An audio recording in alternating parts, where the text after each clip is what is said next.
И здравейте, приятели, аз съм OgneJBG и в това видео съм решил да споделя с вас топ 3 най-редки неща в Brawl Stars.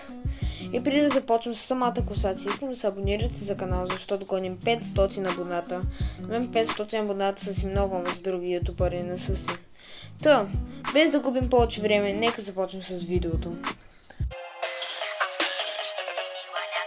На трето място съм решил да сложа този пин на трофей с конфетите, защото във всяка игра не съм го виждал този пин. Моя акаунт по принцип е създаден през 2021 година.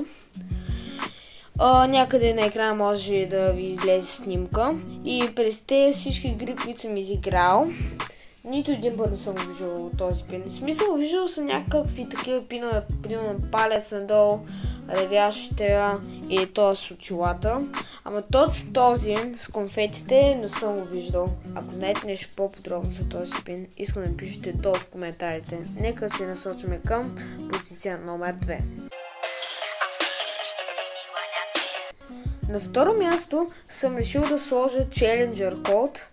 Да, някои хора ще кажат, че този скин е струвал пари, пак Star Shelly не е струвал пари. Сигурно ще дадат някоя друга година, ама вече ми са минали около 5-6 години, когато излязъл този скин. И затова бих казал, че е един от редките скинове.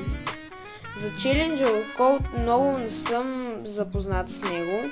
И също, ако знаете нещо по-подробно за него, искам да ми пишете долу в коментарите. Нека се насочваме към позиция номер 1.